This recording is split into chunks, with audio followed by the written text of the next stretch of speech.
Have you ever wet your pillow with tears just because your mind wouldn't shut up?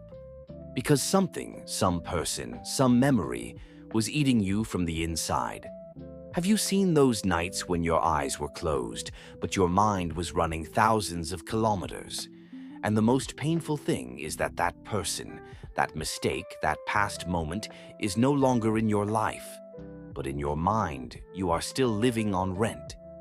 We've all held on to something at one time or another, some relationship, some hope, some wrong decision, even myself. And this grip is so strong that it breaks us. My heart says maybe I will get another chance. Maybe that will change. Maybe I am wrong.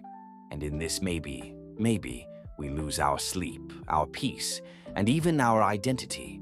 But the truth is that the more we hold on, the more we sink. Have you ever seen this while swimming in the ocean? If you keep flailing your arms and legs and hold on in fear, you will drown. But if you let yourself loose, surrender, you come up, you start floating. This is the art of letting go. The art of letting go, of surrendering, of trusting yourself. This book by Nick Trenton has told millions of people around the world that giving up is not defeat. This is wisdom. This is courage. This is healing. This book tells us that when we hold on to the past, we lose the strength of today and the light of tomorrow. We keep thinking, why did I do this?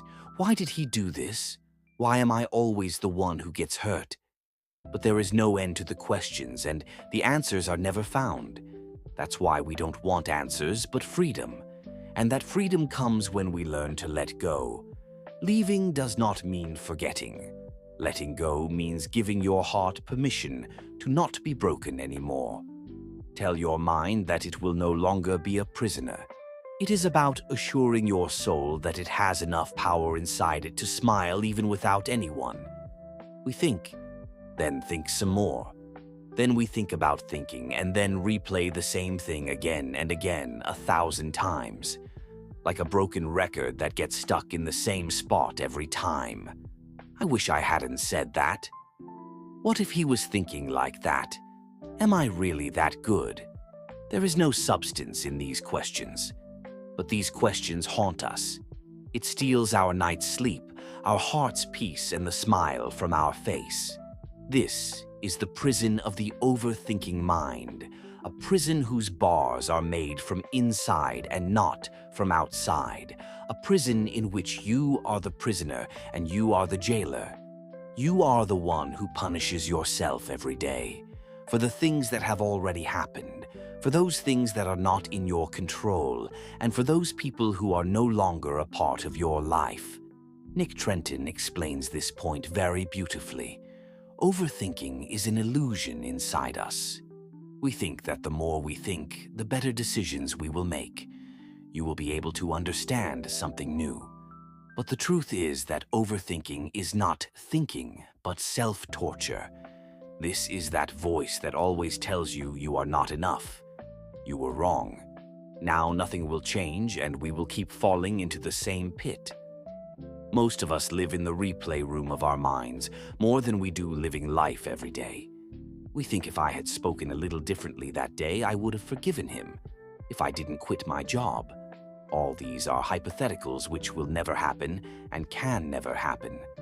But still they take away our sleep. Trenton says that overthinking occurs when we give too much space to fear in our search for clarity. We think that the more we think, the more control we will get. But actually, we lose control, and the worst part is that it all becomes an invisible cycle. You get tired but can't stop, because this prison of the mind starts to feel comfortable. At least it's familiar. But now the question arises, is it possible to get out of this? The answer is yes, and its first door is awareness. When you catch yourself saying, I am going into a thought loop again, that's where freedom begins. Awareness means observing your own thinking. Don't judge. Like you are watching a movie, just watch. Don't react. To know that yes, this is thinking, but that's not me. And this awareness slowly begins to destroy each brick of that invisible prison. Now imagine what would happen if you could gently stop your mind every time it starts racing. Imagine that your mind is not a mad horse, but like a calm lake in which everything is clearly visible. Wouldn't you like to be that kind of person? The second weapon to overcome overthinking is presence, living in the present. When you focus on your breathing, listen to the sounds around you, feel the ground beneath your feet, you give your mind a task.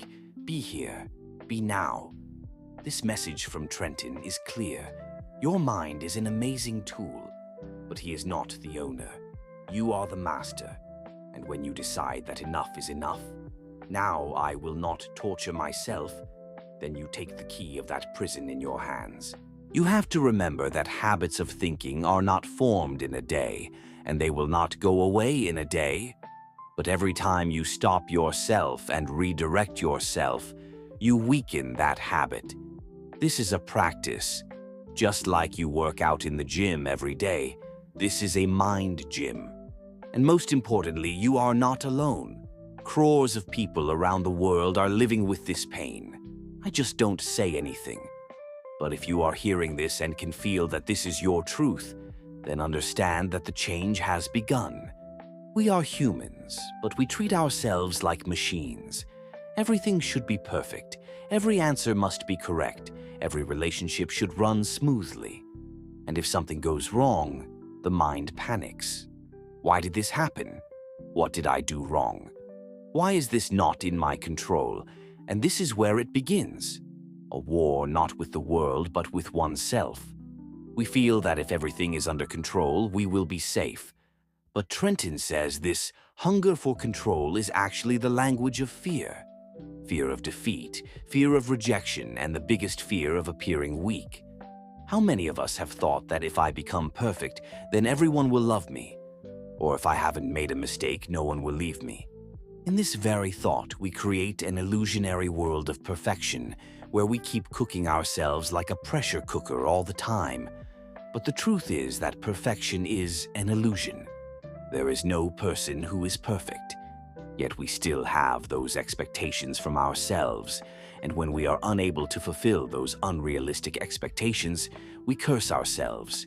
You are not capable. You will never be enough. Trenton tells us that the person pursuing control and perfectionism is really seeking peace. But on the contrary, he is buying restlessness. Because the things you want to control are often the most uncontrollable. Other people, their attitude, circumstances, timing, and the more you hold on to them, the more they slip away. Like holding sand in your fist, the tighter you hold it, the faster it goes away. We think that if we do everything right, life will be easy. But the opposite happens. We forget to laugh. We start fearing making mistakes and become so obsessed with everything that life becomes a burden. We start expecting perfection, even from those who love us. Why did he say that? He should have understood that if he loved me, then why would he do this? But we forget. People are humans. There are no scripted characters, and relationships are run by acceptance, not control. Now think. If you could accept someone or something with all its shortcomings, how much lighter your burden would be. Have you ever seen a child who smiles even after making a mistake? Because he knows that that mistake is not his identity. But as we grow up, we become so strict with ourselves that even a small mistake breaks us from within. We punish ourselves for everything that was not in our control. But Trenton makes a very simple point. Acceptance is the antidote to control, meaning when you start accepting things as they are, real peace comes only when you don't want it to. You start forgiving others, situations, and most importantly, yourself. And then you realize that life doesn't have to be perfect. It should just be real. Have you ever wondered how one bad thought can ruin your entire day's mood? A small thing, a small comment, or someone ignoring us, and inside we make it 100 times bigger. Then from one thought to another, from another to the third, And before we know it, we are trapped in a storm where there is no one else. It's just us, fighting with myself, losing to myself. This is why negative thoughts go viral. That mental swamp from which the more you try to escape, the deeper you sink. Nick Trenton names it perfectly: mental loops. These loops are formed when we start holding on to everything, like scratching a wound over and over again. We wonder why he said that. What would have happened if I had said something else? Will people be thinking bad things about me? And these questions never end. Every thought opens a new door. But behind that door, there is no peace. There is even more restlessness. What actually happens?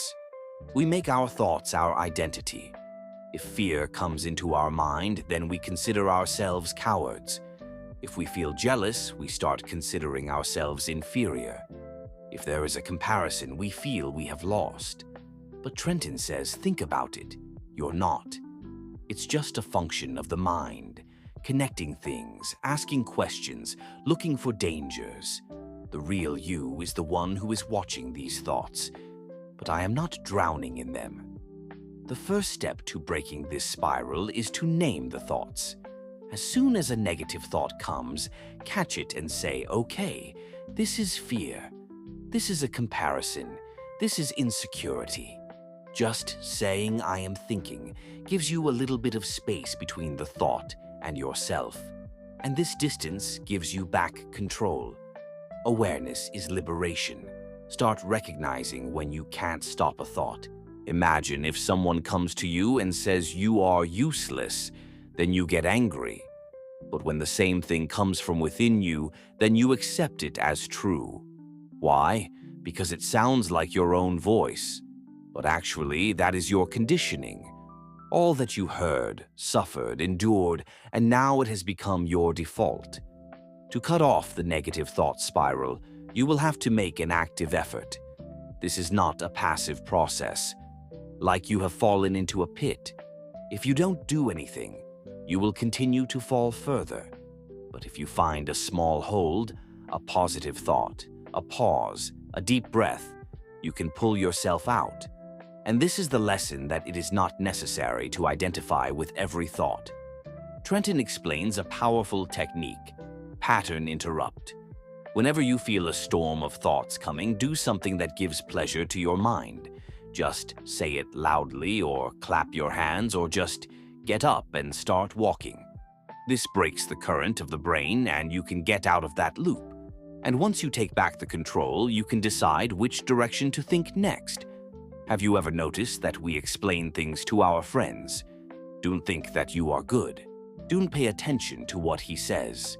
But we never have such compassion with ourselves. Why? You are also a human being.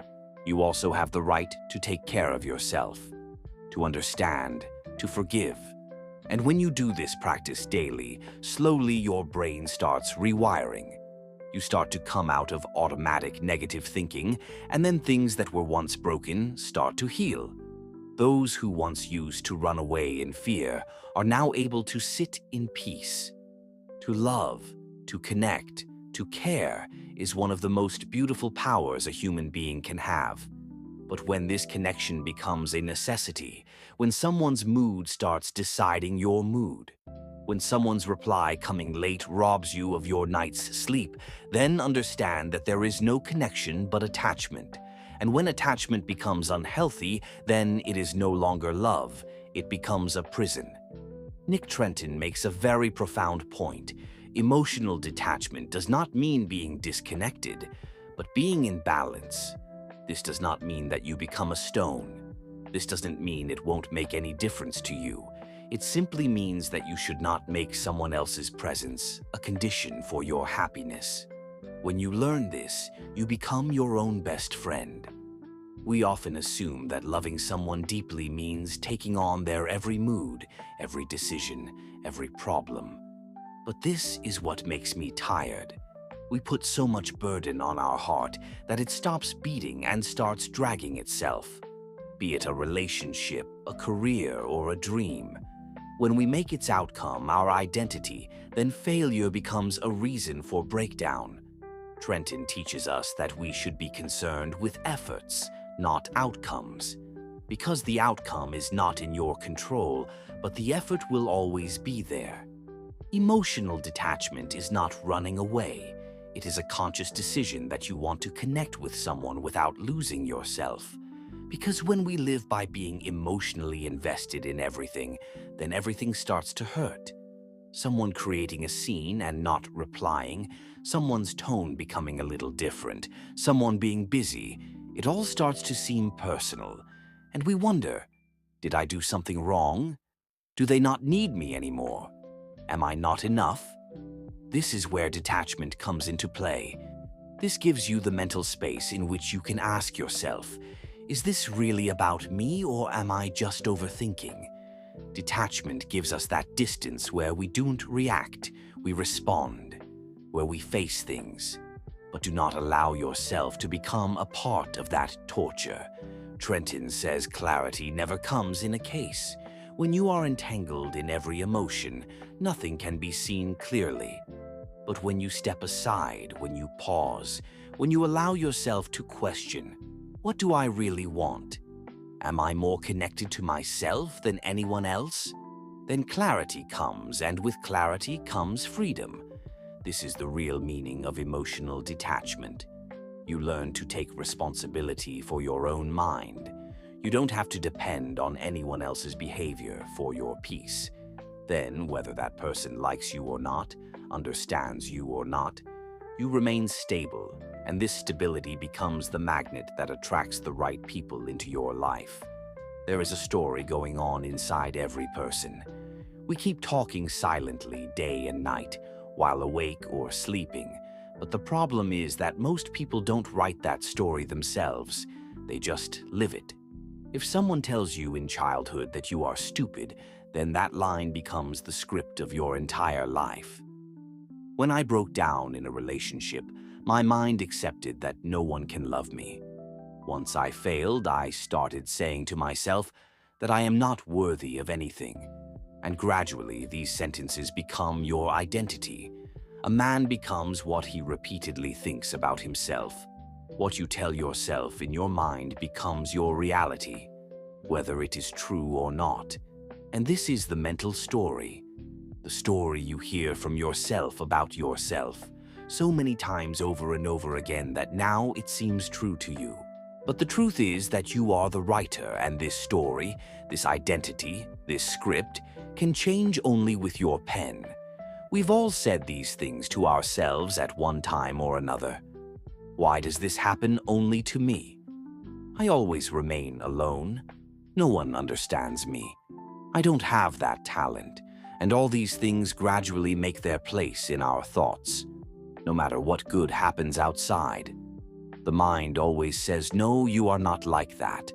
You are not lucky. Bad things always happen to you. And in this way, we become trapped in the mental cage of our own making. Trenton explains that the origin of these stories is often fear of rejection, loneliness, and loss, and we hold on to these stories because we feel they give us identity. I have always been strong.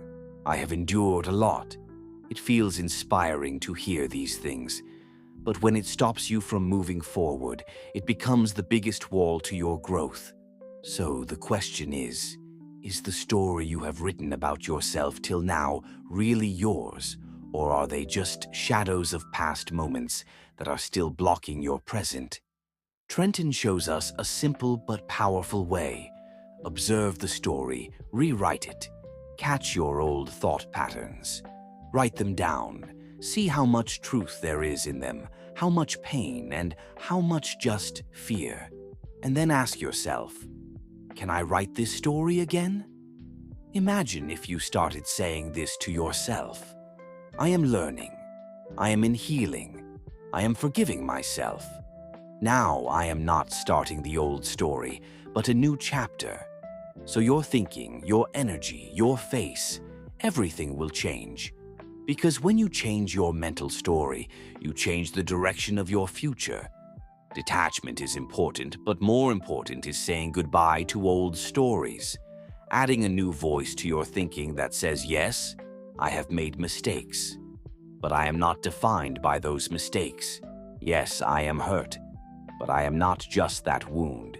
Yes, it took me time, but now I am taking control of my own steering.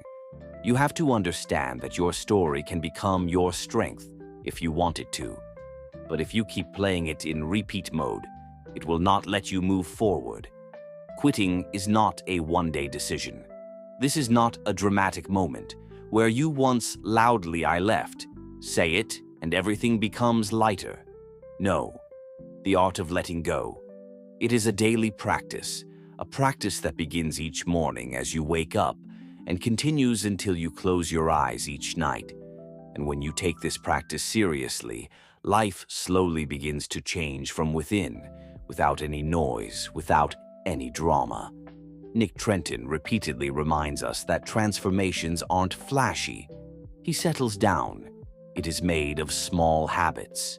Just 10 minutes of self-talk, 2 minutes of deep breathing, and asking yourself at the end of the day, am I feeling a little lightheaded today?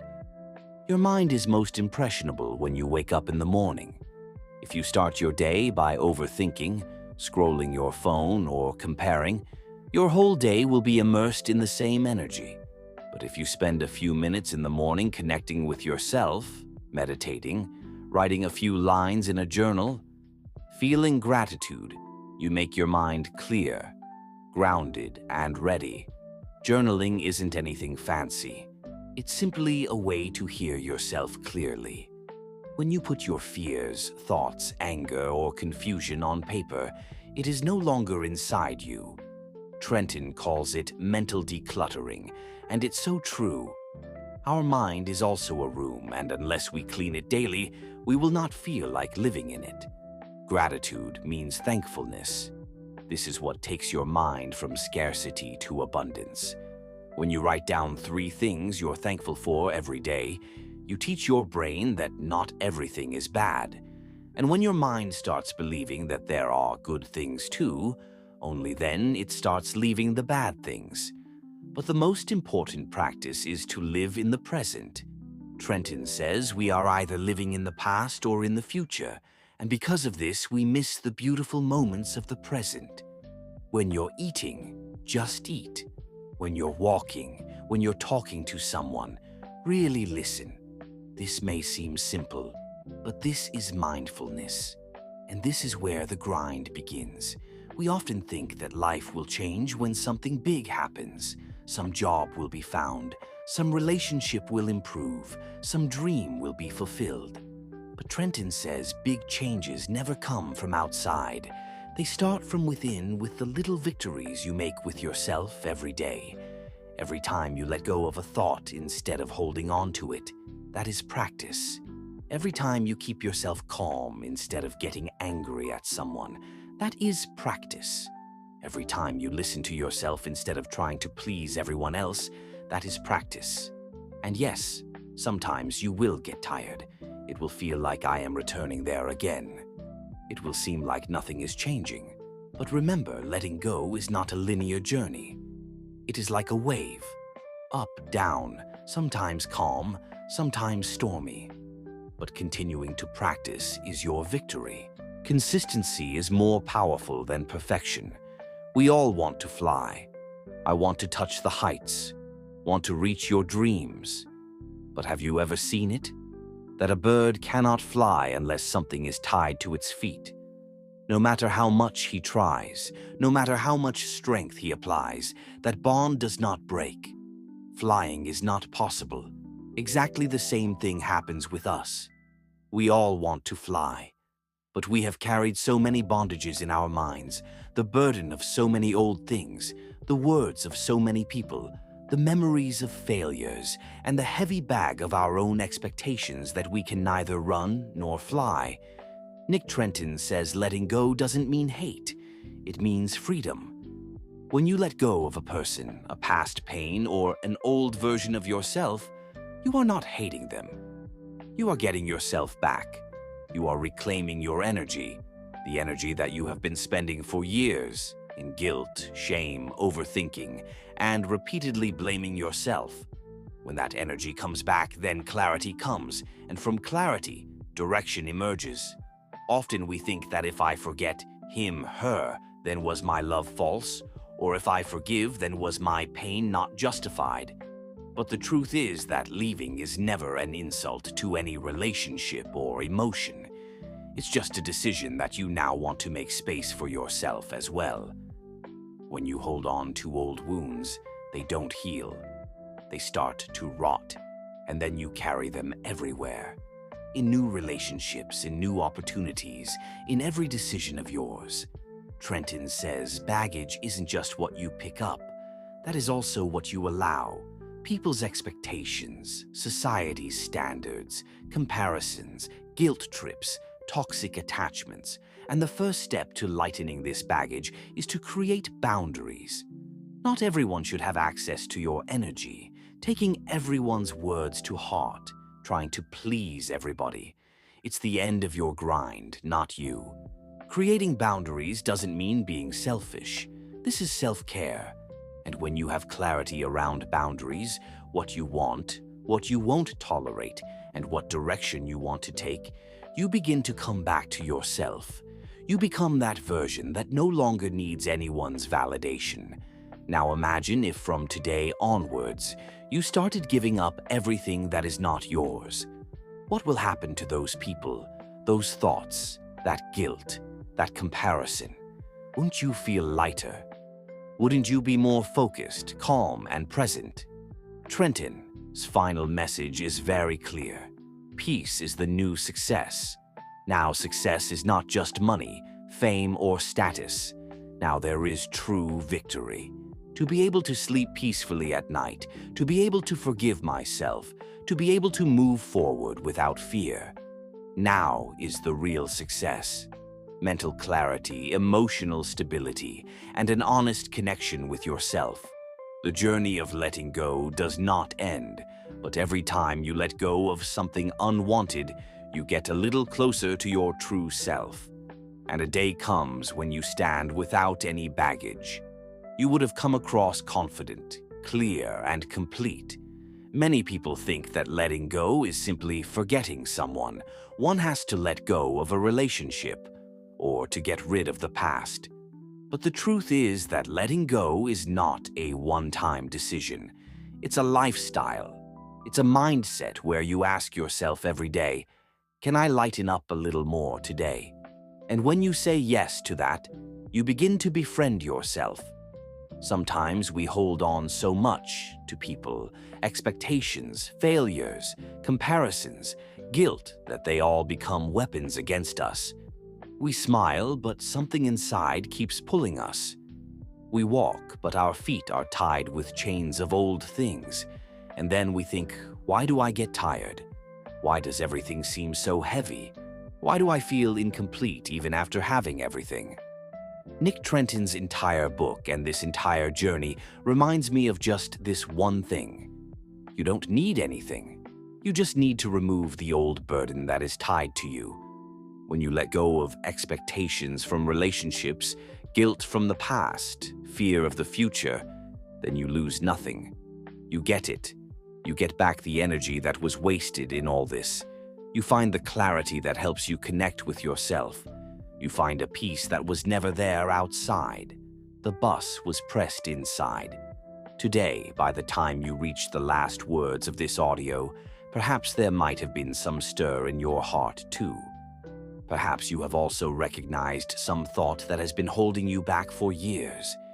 Maybe you have also started to understand now that quitting does not mean losing, but standing up for yourself. So I just want to tell you one thing. Lighten yourself from today. The things that break you every day. The memories that keep you up at night. Forgive the faces that make you doubt your worth. Leave it. Don't worry about what they will think. Don't think about what the world will say. Just think what you can become if you let go of all this today, because the one who will be left when you let go of it all will only be you, the real you, the one who is not afraid, who is not stuck in the past, who does not seek validation, and who finally lives openly. There is a voice within every person that says, "Enough is enough. Now I have to live for myself. Now I have to love myself." If this audio has given you the courage to speak that voice a little louder, then spread it. Spread this voice to others, because there are many people who are fighting with themselves every day, and they need to understand that they are not alone. Don't make letting go a trend. Make it a movement where people connected with themselves heal yourself and look at your wounds as honor, not shame. Where I forgave, I let go, and now I am on my own. As if words became strength, not weakness. I hope you liked this book summary. Don't forget to subscribe to our channel and like and share the video if you like it. See you again for the next audiobook.